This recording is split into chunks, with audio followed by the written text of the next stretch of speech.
केरला का बोला है जंतर मंतर में वो बैठ के जो आवाज उठा के क्या फायदा है। सेना में रहते टाइम पर बात क्यों नहीं किया, सेना में रहते टाइम बात करना चाहिए था। हम उसको मैं आपको मैन चैनल से बताना चाह रहा हूँ, वो हीरो को बताना चाह रहा हूँ। सेना के अंदर अगर मुंह खोल दिया होने से वो एक कटोरा लेके बाहर आना पड़ेगा। आज एक कटोरा लेके वो फैमिली के बहुत लोगों को सस्पेंड कर देते हैं, कोर्ट मार्शल कर देते हैं। सस्पेंड तो छोड़ दो, वो मैं बता रहा हूँ उसको तो उन्होंने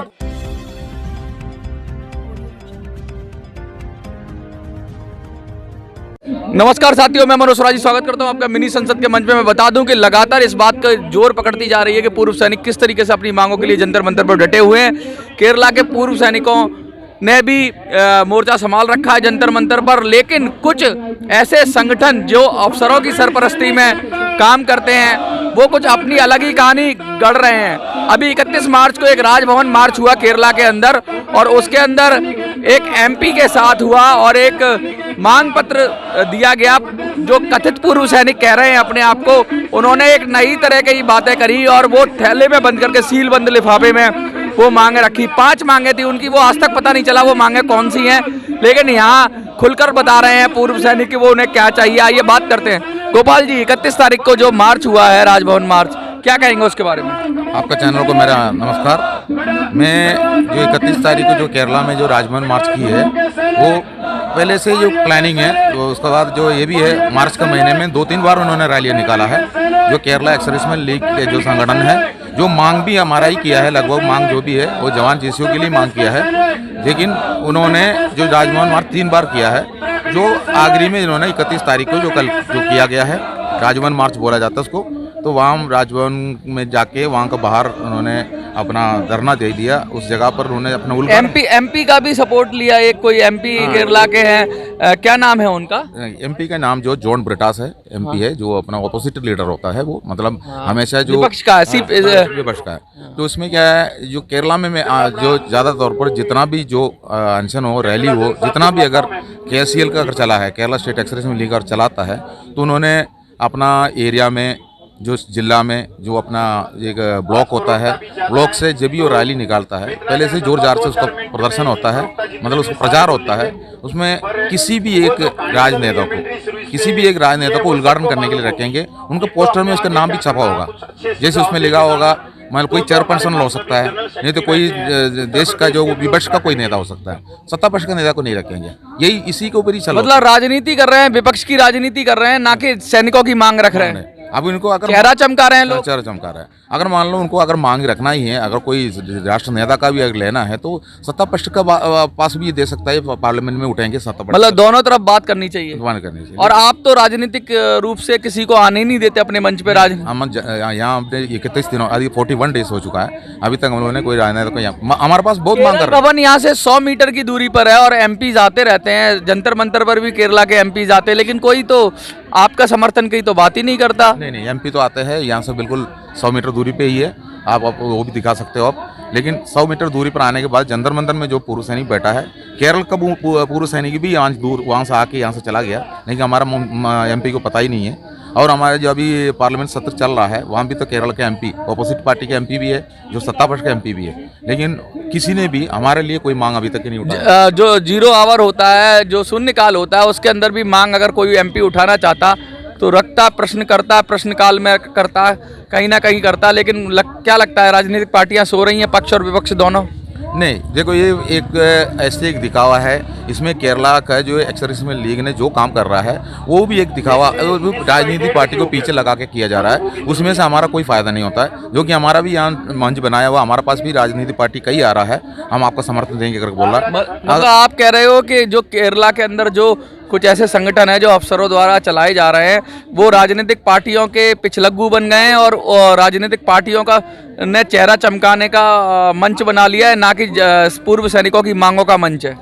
देखो सर, ऐसे अगर मान लो राजनेता का एक नाम अपना जो बैनर में छपा हुआ है, इसको उद्घाटन करेंगे करके छपा हुआ है, तो उस जगह पर हमारा सेना का ही जो बुजुर्ग है, जो सीनियर सिटीजन होता है, जो सेना का ही, उन्हीं सैनिक हैं, कोई पूर्व सैनिक से अवार्ड विनिंग सैनिक हैं, किसी को पुरस्कार मिला हुआ, उनको बुलाइए, उनसे उद्घाटन कराइए, ना कि नेताओं से। लेकिन वहाँ क्या है, केरला स्टेट एक्स-सर्विसमैन हमेशा एक राजनीति पार्टी के साथ में चलता हो। अब उनको जहाँ भी मौका मिलता है, आपको क्या लगता है किसी पार्टी की वो चमचागिरी करने में व्यस्त है या पार्टियों की संस्था है वो? बिल्कुल। अभी जो आपको जो आपने वहाँ का जो प्रोग्राम को आप देखने से आपको पता चलेगा उस वीडियो से। സത്യം പറഞ്ഞാല് ആർക്കാണേലും ഇടതെഞ്ചിലൊരു വിങ്ങല് വരും. നിങ്ങൾ അങ്ങനത്തെ ഒരു അപകടന നേരിടാൻ വേണ്ടി എന്ത് കുറ്റമാണ് നിങ്ങൾ ഈ രാജ്യത്തോട് ചെയ്തത്? യഥാർത്ഥ ഈ രാജ്യത്തെ ഇതുപോലെ ഒരു മഹാസാമ്രാജ്യമായി വളർത്തുന്നതിൽ ചോരയും നീരും കൊടുത്തവരല്ലേ? ഇവിടെയുള്ളവരൊക്കെ സർക്കാർ ഉദ്യോഗസ്ഥന്മാരൊക്കെ അവരുടെ വേർപ്പ് കൊടുക്കുന്നുണ്ടാവും. നിങ്ങൾ അതിനുപരിയായിട്ട് पता चलेगा उस वीडियो से भी आपको पता चलेगा। राजभवन के सामने हमारा जॉन ब्रिटास साहब जो है, जो हमारा माननीय एमपी है, उनको इन्होंने इन्वाइट किया हुआ है। उनका कोई गलती नहीं मानेंगे हम, जो कि उनको इन्होंने हमारा केरला स्टेट एक्सेस में लेकिन उनको इन्वाइट किया हुआ है। बाकी जगह पर भी जो इन्होंने महीने भर के जो उन्होंने 3-4 टाइम पर इसी को किया है, जो अपना रैली निकाला है, उसमें भी किसी राजनीतिक पार्टी को ही उन्होंने बैनर में नाम लिखा हुआ, जो एक दिखावा है। ये तो पार्टी का प्रोग्राम हो गया। बिल्कुल पार्टी प्रोग्राम जैसा ही है, जो राजभवन के सामने मंत्री के पास बता दिया, जो एमपी के पास बता आप दिया। लोग आपत्ति उठाते हो उस पर? आपत्ति तो उठाना तो पड़ेगा, क्योंकि हमारा मांग वो नहीं है। हमारा मांग जो है यहाँ बिल्कुल उनकी हमने क्या मांग है वैसे? 5 मांग आप बता रहे हो। उन्होंने उसी के अंदर बताया हुआ है, 5 मांग की बातें की है। हमने ये माननीय एमपी ने ही बताया था आपको, जो 5 मांग है उसका जो बोलने का उसका जो मुंह से हमने सुना हुआ है, उसमें 5 मांग है। लेकिन यहाँ जंतर मंदिर में हम बैठे हैं, पिछले 41 दिन से हम यहाँ बैठा हुआ है। हमने सरकार को जो मांग पत्र दी है, जो माननीय जो देख लीजिए, जो हमने इसका जो बिल्कुल मोहर तक लगा हुआ है, दोनों भाषा में दे रखा है, ठीक है। अब हमने इसी के अंदर जो प्रधानमंत्री जी को भी दिया हुआ है, रक्षा मंत्री। आपकी 10 मांगे क्या है? हमारा 10 मांग इसमें है। मेन मुद्दा हमारा ओआरओपी है। ओआरओपी में जो प्रीमेच्योर रिटायरमेंट जो है, जो 2 स्टेज में कर दिया, ओआरओपी दे दिया, उसके बाद 2 स्टेज कर दिया है। जो 2014 का पहले जो आया हुआ है, उनको ओआरओपी नहीं उनको ओआरओपी में शामिल कर दिया। 2014 के बाद जो आया हुआ है, उसको ओआरओपी में शामिल नहीं है, अलग कर दिया, 2 स्टेज कर दिया। लेकिन हमारा एग्रीमेंट यही होता है 15+2, जो 15+2 जो सिपाही से लेकर जेसीओ तक का जो रैंक होता है, सेना का अंदर पीबीओआर में कैटेगरी में 90% का 10% का प्रमोशन है। 90% जो सिपाही रैंक से ही बाहर आना पड़ता है, क्योंकि अब वो सिपाही बाहर आ गया, वो 10% आगे बढ़ के निकल रहा है, उसी के मतलब साउंड हेल्थ भी कीप करना पड़ता है, साउंड फिजिकल भी कीप करना पड़ता है। इसके बीच में कोई शारीरिक प्रॉब्लम भी हो सकता है, मतलब बीमार भी हो सकता है, इलाज भी हो सकता है, सर्जरी भी हो सकता है। ऐसी स्थिति में फिजिकल मेंटेन करने में दिक्कत हो जाता है, जो कि जो वहाँ पर फिजिकल अधिक कठिन फिजिकल होता है सेना के अंदर। उसके बाद सेना का जो जवान जेसीओ का जो काम जो है, वो भी जो कठिन है, क्योंकि कम से कम 35-40 किलो वजन लेके जो काम करना पड़ता है। तो ऐसे में वो सोचता है हमारा शरीर और खराब हो जाएंगे, हम हमारा शरीर का काम वैल्यू खत्म हो जाएंगे, इसलिए हम अपना फैमिली के साथ में रहने के लिए चले जाएंगे। उसके लिए हम अपना प्रीमेच्योर ले लेता हूँ। जो ये प्रीमेच्योर रिटायरमेंट का ये जो रूलिंग सिर्फ हमारे लिए रखा है, मतलब जो सेना का सिपाही से लेकर जेसीओ तक के लिए रखा है। ऑफिसर 58 को उम्र तक जो ड्यूटी कर रहा है, उसका पहले और निकल कर आ रहा है, तो उसको भी उन्होंने प्रीमेच्योर रिटायरमेंट कहता है। मेरे हिसाब तो प्रीमेच्योर रिटायरमेंट नहीं है, मतलब ऑफिसर को नहीं मिलना चाहिए, जवान को मिलना चाहिए। ऑफिसर को जो प्रीमेच्योर रिटायरमेंट नहीं बोलना चाहिए, उसको वीआरएस बोलना चाहिए। उनका 58 साल का उम्र का नौकरी तो है ही है, वो अगर लिख के दे दिया तो उनको प्रीमेच्योर बताता है। हमारा एग्रीमेंट के साथ हम काम कर रहा है, तो हमें बोलता है जो प्रीमेच्योर आपके लिए लागू नहीं, वीआरएस जैसा कार्रवाई कर दी। आपको वीआरएस कर दिया, उनको प्रीमेच्योर उल्टा कर दिया। उल्टा मतलब जो ऐसे भाषा जाके सरकार को समझाया गया है, जो प्रीमेच्योर रिटायरमेंट ऐसे है। जो वीआरएस जो एक अलग स्टेज होता है, वीआरएस जो देखो जिसने ले लिया, जो सेना के अंदर 15 साल का पहले ले लिया, तो वो बिल्कुल जीरो में चले जाएंगे, कुछ भी नहीं मिलेंगे, वो है वीआरएस। लेकिन अफसर अगर वीआरएस लेता है, तो अफसर को वीआरएस के लिए अफसर को परिभाषा दे दिया प्रीमेच्योर रिटायरमेंट। हम लोगों को जो प्रीमेच्योर रिटायरमेंट लेता है, तो हमारा जो परिभाषा उसमें कर दिया वीआरएस, उल्टा कर दिया। उल्टा कर दिया। अच्छा, दूसरा मुद्दा क्या है? दूसरा मुद्दा हमारा फैमिली पेंशन का है। जो फैमिली पेंशन में जो बहुत बड़ा भेदभाव है, जो हमारा जो जेसीओ जवान का जो फैमिली को कम से कम वेतन जो उन्होंने पेंशन का बेसिक रखा गया 9000 रुपये, ऑफिसर के लिए उसको तो दूसरा तरीका से रख दिया।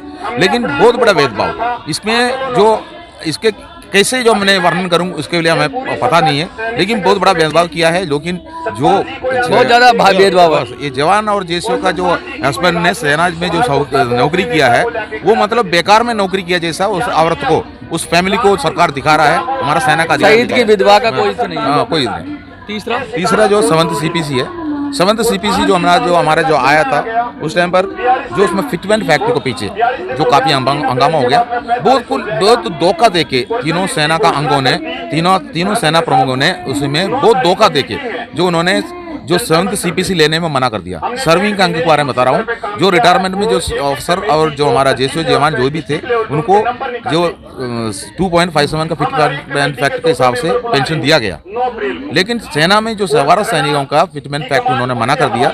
तीनों सेना प्रमुख ने मिलकर मना किया था। वो मना करने के बाद जो 1 साल तक उसके ऊपर चर्चाएं चला, तो उन्होंने उस टाइम पर सरकार के पास ऐसे गुमराह करके बता दिया जो सेना में 10,000 आर्मी ऑफिसर कम है। जो नेक्स्ट पॉइंट क्या है नहीं, आपका? इसको मैं पूरा बताना चाह रहा हूँ। 10,000 जो सेना में अफसर कम है, क्योंकि वो अफसर बनना नहीं चाह रहा, युवा अफसर बनने के लिए तैयार नहीं हो रहा है, जो कि अफसरों का साख सुविधा सेना में बहुत जो कम है। इसलिए साख सुविधा बढ़ाने के लिए सेना में ये 10,000 अफसर कम होने की वजह से जो मौजूदा अफसर का वर्कलोड भी ज़्यादा है, ऐसे दिखा दी। लेकिन इसको दिखाने के लिए उन्होंने जेसीओ जवान का भी पेमेंट को रोक के 1 साल तक उनका साथ में खड़ा कर दिया और उन्होंने बंद कमरा में बात कर दी। 2.81% उन्होंने ले ली, इनको 2.57 में ही रखा गया।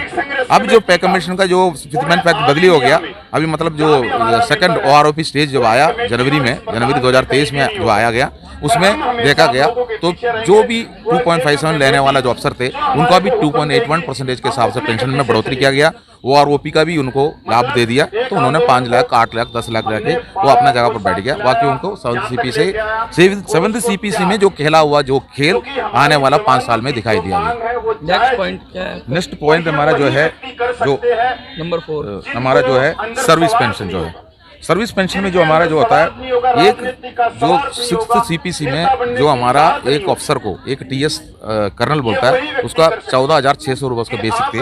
उस टाइम पर हमारा एक TS नायक का TS नायक का जो पेंशन थे जो 4,044 रुपये। अब जो 4400 था, हाँ, अभी 11,000 के लगभग। अभी देखो हमारा जो पेंशन 20,107 बना हुआ है, लेकिन उनका जो बना हुआ है 95,400। तो कई गुना बढ़ इसमें गया कई है। गुना नहीं है, इनके इसके ऊपर ये है उन्होंने 553% की बढ़ोतरी की है। ऑफिसर ने अपना जो टेबल में 553% का बढ़ोतरी किया गया जो 6th CPC से। आपका 397 हमारा 397 किया गया। 166% जो है इसको छुपाया गया। अगर ये भी डालने से हमारा पेंशन ठीक बनना था, लेकिन ये कौन सा कैलकुलेट कहाँ से लेकर आया, कैसे गुमराह करके लेकर आया, इसके बारे में अभी हमको पता जैसी है। चाहे मर्जी, ना खाता ना भाई, जो अफसर कहे वही सही। बाकी इसके बाद जो अगला पॉइंट मेरा है मेडल का, जो हम आपने चार्टों में देख रहा है, जो अभी CAG रिपोर्ट बाहर आया हुआ है, आप देख रहे हैं CAG रिपोर्ट, उसमें जो फर्जी जो डिसेबिलिटी पेंशन 40% का जो बता रहा है, सरकार ने ही बाहर छोड़ा हुआ है, पार्लियामेंट में इसका आवाज उठी है, तो सरकार की तरफ से ही जो ये मैसेज आया हुआ है, 40% अफसर अपना डिसेबिलिटी फर्जी लेके आ रहा है। तो अभी मैं बता रहा हूँ सरकार को, ये आप मेडल के बारे में भी देख लो, आप जांच करके देखो, इसी से भी बड़ा ऐसे एक जो बात निकल के आ जाएंगे मेडल का भी पीछे, जो कि 99% मेडल हमारा सेना का किसी अफसर के पास रहता ही है, जो ऐसा कोई बिना मेडल का कोई अफसर है ही नहीं। तो मेडल से बहुत साख सुविधा के साथ में मतलब मेडल की लूटमार हो रही है। लूटमार हो रहे हैं। बाहर आने के बाद मेडल से बहुत फायदा है। फायदा क्या है, जो कहीं भी जाओ मान सम्मान भी है, कहीं भी जाओ फैमिली के साथ में घूमने के लिए, किसी आवाज जवाज हो, ट्रेन हो, सब फ्री में होता है। अब साख सुविधा अच्छी तरह होता है। अब वो किसी जवान को जेसीओ जिस जो मेडल के हकदार हैं उन्हें मिलता नहीं, जो नहीं है वो अपना अगर जवान जेसीओ को मिल गया तो ये सुविधा उनको मिलेगा ना। तो ऐसी क्लास 1 सुविधा में वो नहीं जाना चाहिए, इसलिए उन्होंने जो सेना के अंदर रहता अपना पावर इस्तेमाल कर दिया, और जिसका नाम को देना चाहिए उसका नाम नहीं जाएंगे, दूसरा का नाम जाएंगे। अब बोलने का कोई हिम्मत वहाँ किसी के पास है नहीं, क्योंकि सेना में ऐसी कठिन रूल है। अब इसके बाद जो हमारा MSP है, उसका भी जो यूरोपियन राज्यों में था MSP, वहाँ से जो लाया गया है अफसरों का रिकमेंड में ही लाया गया है, जो हम लोगों ने उसका रिकमेंड नहीं किया है, लेकिन अफसरों ने ही जो उसको सरकार का सामने रखा है। यूरोपियन राज्यों में MSP है, मिलिट्री स्पेशल पे होता है, को लाया गया है। जैसे उसको 6th CPC में लागू करते टाइम पर अफसरों ने अपना नाम पर 6,000 रखा, हमारे लिए 1,000 रखा। तो किसी सिविल के एक जो अफसर ने इसको ऊपर उनको बताया, यार आपने MSP के ऊपर जो उसको जब बराबर फिटमेंट के हिसाब से चलता हो, जो एक जोखिम है, सभी रैंकों के एक ही जैसा होता है, जोखिम सबके हो। हाँ, तो आप उसमें भी भेदभाव कर दो। आप MSP में भेदभाव क्यों कर रहा है? तो ऐसे जो एक IAS अधिकारी ने पूछ लिया, तो उन्होंने उसको 2,000 रख दिया, अपने लिए 6,000 कर दिया। अब उसको आगे जाके अभी 15,500 अफसर का हो गया, तो हमारा 5,200 हो गया। अब मिलिट्री का जो ऑफिसर जो है, जो नर्सिंग ऑफिसर है, उनके लिए उन्होंने 10,500 और कर दिया, जो कि वो अफसर है, वो अफसर रैंक कैटेगरी में आता है, लेकिन वो कोई गोली का सामना तो नहीं करता है। लेकिन हमें उसको जो दे दिया उसके लिए हमें कोई आतराज नहीं है। अगर अफसरों को दे दिया 15,500, हमको भी ये नहीं है, लेकिन हमें जो देना चाहिए उसी के बराबर हमें दे दो, हमें दिलाओ। अगर सरकार के पास पैसा नहीं है तो उनसे वापस ले लो, हम तो ये नहीं बोल रहा हूँ। नेक्स्ट पॉइंट क्या है आपका? अक्सर जो अगला है डिसेबिलिटी पेंशन में बहुत बड़ा जमीन आसमान का फर्क रखा है। हमारा अंक का कोई वैल्यू नहीं है, अफसरों का अंक का बहुत बड़ा वैल्यू है। इसके बारे में जो आपको कैसे ब्रीफ करूं जो हमें पता नहीं है, क्योंकि नहीं, ये तो लगातार कहा जा रहा है कि अफसर की टांग सोने की और जवान की टांग मिट्टी की है, क्योंकि अंग जब खोता है तो बराबर ही लॉस होता है, आंख बराबर लॉस होती है, लेकिन कई गुना मिलता है अफसरों को डिसेबिलिटी पेंशन, और जवान बेचारा बहुत अपना अंग खो के थोड़े से पेंशन में गुजारा करता है। मोटी बात तो यही है। मोटी बात यही है, ये तो सबको पता भी चल गया। 40 दिन के अंदर जो जंतर मंतर में जो लोग आते हैं सबको पता चला। जंतर मंतर घूमने के लिए स्कूल का स्टूडेंट्स आता है, कॉलेज का स्टूडेंट्स आता है, वो भी आके ये फोटो निकाल के जा रहा है। आने वाला टाइम पर युवा क्या सोचेंगे, जो सेना के अंदर क्या हो रहा है ये तो सोचेंगे। अब हमें कितना अभी हमको यहाँ ज्यादा दिन बिताते रहेंगे तो और भी कई चीजें सुनने में मिल जाएंगे। 75 साल का कई हिस्ट्री निकल के आ जाएंगे इधर। अभी हमारा इसका बाद एक भ्रष्टाचार भी सेना के अंदर चल रहा है। भ्रष्टाचार जितना भी होता है उसका जो जांच भी, भ्रष्टाचार करने वाला भी अधिकारी है, उसका जांच भी करने वाला अधिकारी है। क्योंकि अधिकारियों के पास सारी शक्तियां तो भ्रष्टाचार भी वही करेंगे, जवान तो बेचारा नहीं। भ्रष्टाचार अगर होता है उसका जांच करने के लिए आर्मी का अधिकारी को नहीं रखना चाहिए, उसको बाहर से किसी से कराना चाहिए। बाहर से कोई किसी सेना के प्रोटोकॉल होते हैं, फिर तो वो कहेंगे सेना की जांच बाहर प्रोटोकॉल होता है तो वहाँ अनुशासन के नाम पे भ्रष्टाचार दबा दिया जाता है। दोनों टीम एक ही है ना, तो फिर भ्रष्टाचार खत्म कहाँ से होंगे? वो तो समाप्त नहीं होगा। अगर सरकार समाप्त चाहता है तो उसके अंदर आपने बाहर से कोई कमीशन लगा के उसको चेकिंग करना चाहिए, उस चीज का जो मतलब जांच करना चाहिए। नेक्स्ट डिमांड क्या है? नेक्स्ट जो डिमांड है बैटमेंट सिस्टम। बैटमेंट सिस्टम में देखो सेना में अफसर को बैटमैन का जरूरत है, आतरेज है, हमें ये नहीं बोला नहीं है। जो फील्ड में जो युद्ध का मैदान में फील्ड एरिया में जो उनके काम के लिए जो बैटमैन जरूरत है, लेकिन उन्होंने बैटमैन को अपने घर पे क्यों रखा? सवाल यही उठ रहा है। अगर घर पे रखा हुआ है रिटायरमेंट ऑफिसर अपने घर पे क्यों रखा? उनको कौन सा जो लड़ाई लड़ रहा है? अर्दली की बात कर रहे हैं, अर्दली की बात कर रहा है। तो अर्दली की तो भर्ती अलग से होनी चाहिए, जवानों को क्यों अर्दली बनाया जाता है? तो ये कैसे जो अपना पावर बड़े वो सम्मान कम हो जाता है, जवान कम तो उससे कोई मतलब नहीं है, उनको उससे कोई मतलब नहीं। वो सोचता है जो उनको जैसे भी गुजारना हम जो बोलता करेंगे। लेकिन अब तो सेना के अंदर अफसर भी 12 क्लास पढ़ के जा रहा है, जो जवान भी 12 क्लास करके जा रहा है। तो एक उनका अभी क्या है, अफसर बन के 12 क्लास पढ़ के एनडीए से ट्रेनिंग लेके यूनिट में पहुंच गया, एक सिपाही भी पहुंच गया। शोषण की अफसर शोषण भी करते हैं जवान का। नहीं, शोषण देखो, शोषण तो कोई मानसिक रूप से तो करते ही है। कोई गलती करता है तो उसके पीछे कोई ना कोई सजा होता ही है, ये नहीं बोल रहा हूँ मैंने। तो ये सजा है, जो शोषण की बात अलग होता है। अर्दली होना सजा है। अगर अर्दली के लिए अगले ने मना कर दिया तो फिर उनको पर शोषण होना हो ही जाएंगे, उसको कोई शक नहीं है। आत्महत्या भी होता है जो, लेकिन आत्महत्या को जो दूसरा एक स्टैंड में करा कर दिया, वो अपना फायदा उठाता है उसमें, जो कि उन्होंने जो भी हर जगह पे अपना फायदा जो गलत तरीके से उठाया हुआ है। आपने अपनी 10 मांगे तो बता दी, कुछ और कहना चाहेंगे? आखिरी 10वां मांगे में 9 मांग बताया था, 10वां मांगे है। एक हमारा सेना में ब्रिटिश रूल चल रहा है, 1911 में ब्रिटिश वाला ने बनाया रूल चल रहा है, जो ब्रिटिश आर्मी में भी हमारे इंडियंस को भर्ती करते थे। उस टाइम पर हमारे इंडिया का जो लोगों को ब्रिटिश आर्मी कमांड करते थे। अगर हम अच्छे काम कर रहे हैं, मान लो मेरे को अगर किसी को चाटा मारने के लिए बोल दिया, हमने ठीक से चाटा मार दिया तो ब्रिटिश आर्मी वाला खुश हो जाएंगे। मेरा एजुकेशन को कोई मतलब नहीं है, अब उनका आदेश का पालन कर रहा है तो उनको लीडर बनाएंगे, उनको जेसी बना देंगे, उसमें अलग से उनका चमचा को, हाँ चमचा, उनका अलग सुविधा दे दिया, अलग सब कुछ दे दिया।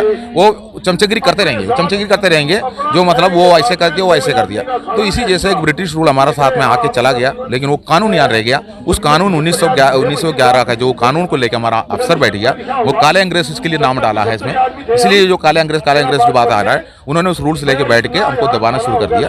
तो ये जो ब्रिटिश रूल बदलना चाहिए, 108 साल पुराना है। इनको अधिकार छीन लेना चाहिए अफसरों से। बिल्कुल, सरकार देखो इमारत को तोड़ रहा है। नया सुप्रीम कोर्ट का जो मंच भी नया बना दिया, पार्लियामेंट भी नया बना दिया, तो नया कानून बनाया। हाँ, नहीं सब नया बना दिया। ब्रिटिश काल में जो भी बना वो उसको उखाड़ दो, फेंक दो, वो नहीं चाहिए हमको, उसका कुछ भी हमको दिखना नहीं चाहिए। इसी जैसे अरब करोड़ों खर्च करके गवर्नमेंट ये सब कुछ कर रहा है, हमें अच्छा भी लग रहा है। लेकिन सेना के अंदर का जो 1911 में बना हुआ जो ब्रिटिश रूल को अपना के रखा है, उसको भी तो बदलो ना। जो उसको और कठिनाई करके, उसी को और कठिन बना के, जो उनको संशोधन करके और कठिन बना के अफसरों ने अपना फायदा के लिए लेके आया हुआ है। अफसरों ने तो बिल्कुल जो अपना कानून, इस 1911 के कानून की वजह से, अभी मैं आपको इसके बारे में एक बात ये कहना चाह रहा हूँ। हमारा पास भी ये केरला से एक ऑडियो हमको सुनने के लिए मिला था, जो कि हमें जंतर मंतर में बैठने की वजह से ऑडियो हमारे पास भेजा जा रहा है। तो हमारा उस ऑडियो में हमारा ही एक श्रीमान जी जो हमारा केरला का बोल रहा है, जंतर मंतर में वो बैठ के जो आवाज़ उठा के क्या फ़ायदा है, सेना में रहते टाइम पर बात क्यों नहीं किया, सेना में रहते टाइम बात करना चाहिए था। हम उसको मैं आपको चैनल से बताना चाह रहा हूँ, वो हीरो को बताना चाह रहा हूँ। सेना के अंदर अगर मुंह खोल दिया होने से वो एक कटोरा लेके बाहर आना पड़ेगा। आज एक कटोरा लेके वो फैमिली के बहुत साथ लोगों को सस्पेंड कर देते हैं, कोर्ट मार्शल कर देते हैं। सस्पेंड तो छोड़ दो, वो मैं बता रहा हूँ उसको तो उन्होंने खुदकुशी करा देंगे, नहीं तो उसको टांग देंगे उसको, वो कुछ भी नहीं कर सकता है। ये सब मिलके जो भी कागज उधर बना हुआ उनका विटनेस बना हुआ है वो अनदेखी करके दूसरा रैंक उसमें साइन करना पड़ेगा, उसके बाद वो बाहर आ जाएंगे। लेकिन सेना में बोलने की वो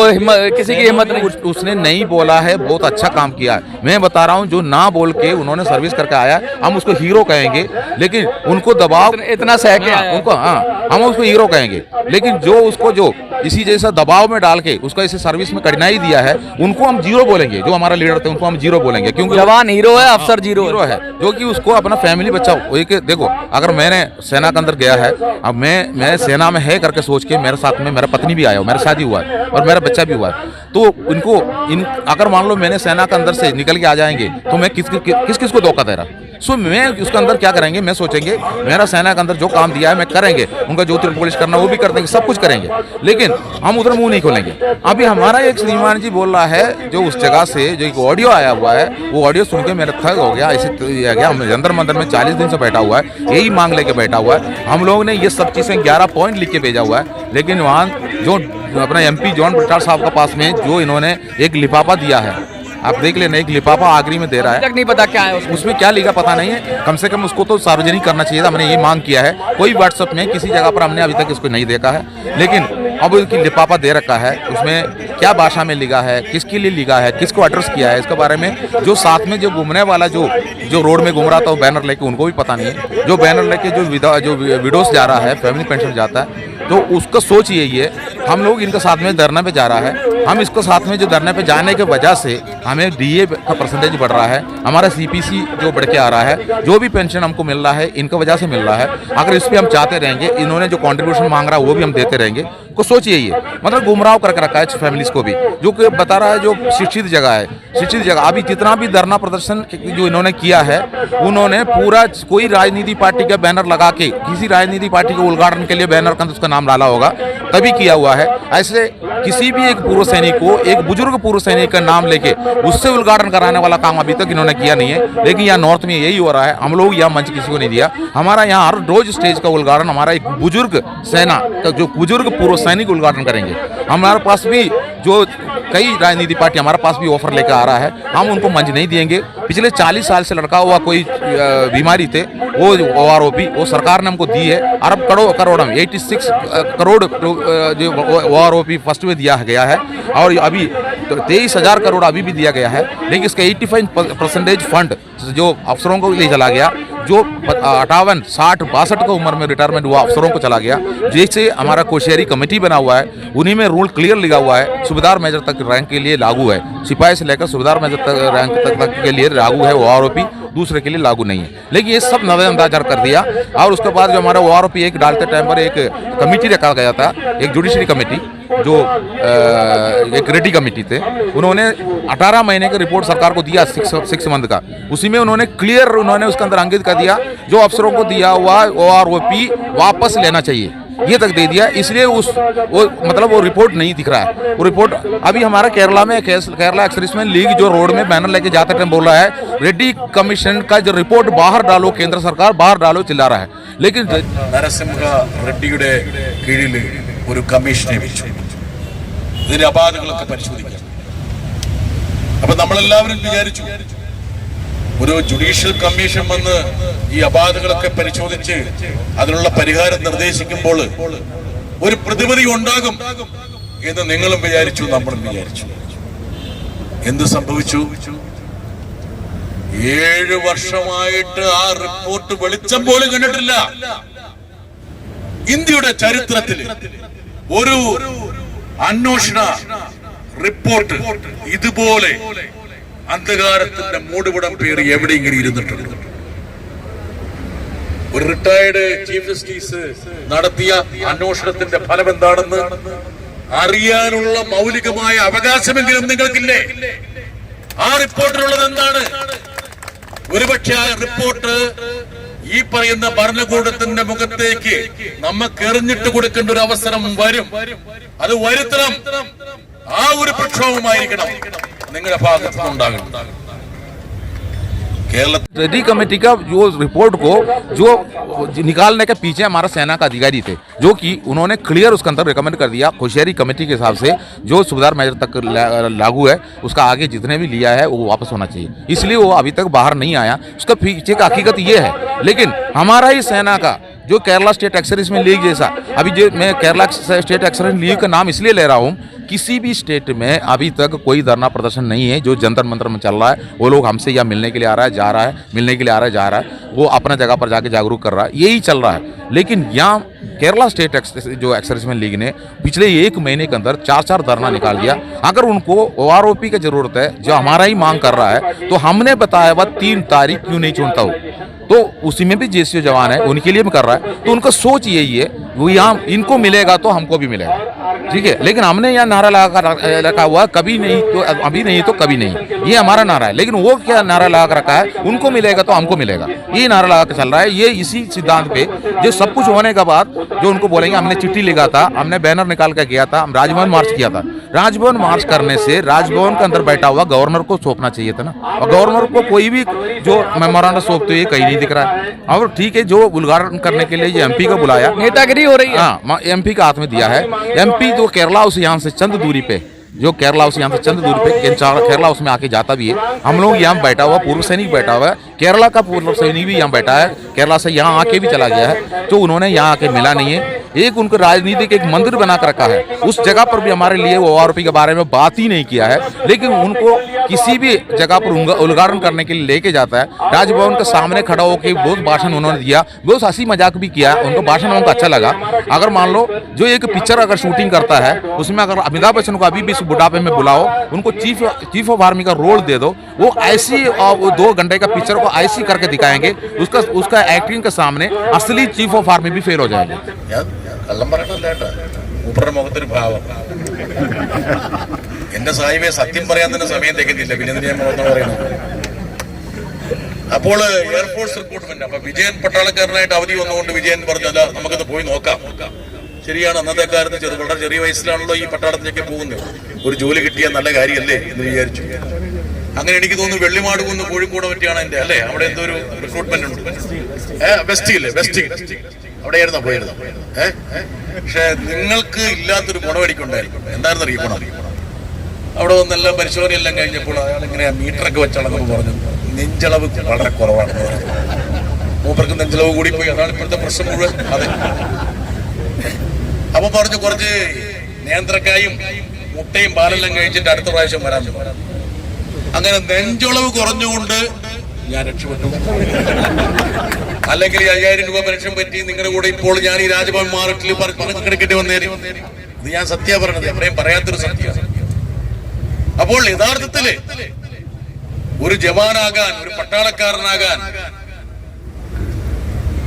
ഒരു വ്യോമസേനയിലോ നാവികസേനയിലോ ഭാഗമാക്കാൻ ആഗ്രഹിക്കാത്ത, അതിന് വേണ്ടി ശ്രമിക്കാത്ത ചെറുപ്പക്കാർ വളരെ കുറവായിരിക്കും നമ്മുടെ നാട്ടിൽ. നിങ്ങളൊക്കെ അന്ന് ജോലി കിട്ടിയപ്പോൾ നിങ്ങളൊക്കെ ഭയങ്കര ഭാഗ്യവാന്മാരാണെന്നാണ് നാട്ടിൻപുറത്തുള്ള ആൾക്കാർ. ശരിയല്ലേ? നല്ല പെൺകുട്ടികളുടെ കല്യാണാലോചനയൊക്കെ വന്നിരുന്ന. അതെ, ഇപ്പം ഇങ്ങനെ ഒരു പട്ടാളക്കാരനെ കെട്ടിയതിനുള്ള മനസ്താപമായിട്ടാണ്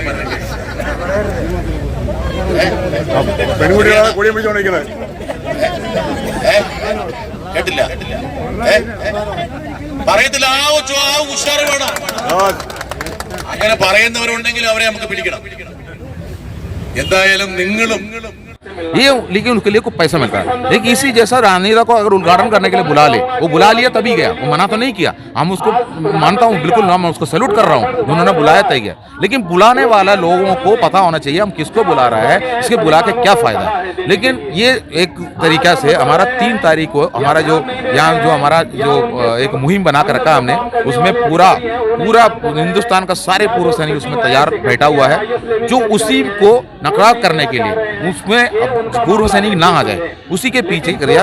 आप कल एक वीडियो आपने देखा है, एक नोटिस के साथ आपने ही दोस्तों जो आगे भेजा गया है, जो हमारा माननीय रक्षा मंत्री जी आ रहा है, रक्षा मंत्री जी को कहीं भी बुलाओ आएंगे, वो टाइम उसको सरकार को अच्छी तरह पता हमारा मांग जायज है, लेकिन सरकार देख रहा है। लेकिन अगर सरकार ने स्टेप CAG रिपोर्ट बाहर डाल दिया, सरकार ने इसको छुपा के रख सकता था ना, बाद में डाल सकता था ना, तो हमारा फेवर में हो। जो कि उनको पता है जो सेना में अधिकारी और जैसे जवान का रहन सहन में किसके साथ में कहाँ कौन छल कर रहा है, सरकार को पता है, इसलिए वो सीएजी रिपोर्ट बाहर आया हुआ है। तो इसी जैसा सब कुछ सामने होने के बाद भी केरला स्टेट में एक अलग तरीका से पिछले 1 महीने से धरना चल रहा था, राजभवन मार्च भी कर दिया, अभी वो चुपचाप बैठा हुआ। जो क्या उन्होंने दिया है, मेमोरेंडम 5 मांग बता रहा है, हमने 10 मांग दिया हुआ है। हमारा 10 मांग के बारे में मैंने ब्रीफ कर दिया, लेकिन उनका 5 मांग क्या है हमें पता नहीं, कौन सा मांग उसको जरूरत नहीं ये भी नहीं पता है। जो यहाँ मिलेगा वहाँ मिलेगा, उसी हिसाब से वो बैठा हुआ है।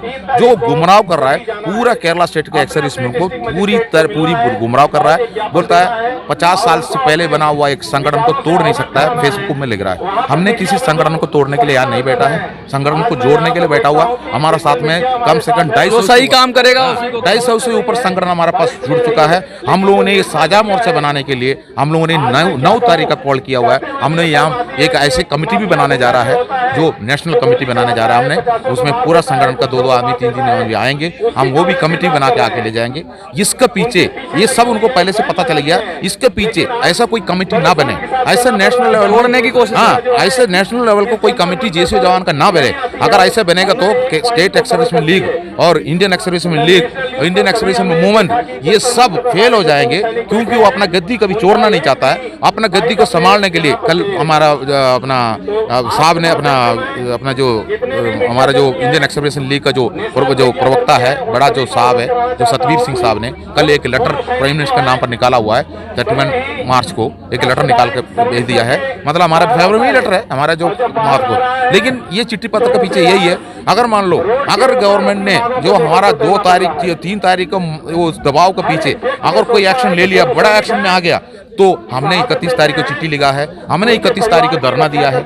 हमारा ऑफिसर ने बहुत काम किया, क्रेडिट ले ये दिखाने के लिए किया जा रहा है। इसमें फायदा इसका जो इसके लिए जो हेल्प के लिए जो हमारा ही लोगों को निकाला जाता है। हमारा लोग आप देखो काम कोई करे और क्रेडिट कोई देख लीजिए, जॉन बिट्टा साहब ने वहाँ जो भाषण देते टाइम जो सामने जो बैठा है उनको पूरा पदाधिकारी होता है, उसमें एग्जीक्यूटिव मेंबर होता है, बहुत खुशी उसका नजर आता है, बहुत हंस रहा है वो, क्योंकि उन्होंने बहुत बड़ा एक मुहिम को छोड़ा हुआ है। अब जो हमने ये एमपी का हाथ में कागज दे दिया है, ये कागज पहुंचने के बाद सारे बातें क्लियर हो जाएंगे। इसी जैसा उनको चेहरा दिखा रहा है, लेकिन वो चेहरा केरला का एक्स सर्विसमैन को तो उसके बारे में पता है, लेकिन केरला का जो एक्स सर्विसमैन जो लेडीज जो होता है उनको इसके बारे में पता नहीं चलता है। वो सोचता हमारा जो सामने जो बैठा इन्होंने हमको सब कुछ दिला रहा है। देखिए, ये इतनी बड़ी बात कही है, इतनी सारी डिटेल से आज इंटरव्यू हुआ है। आपको अगर लगता है कि बहुत जबरदस्त बात कही है तो वीडियो को ज्यादा से ज्यादा शेयर करिए।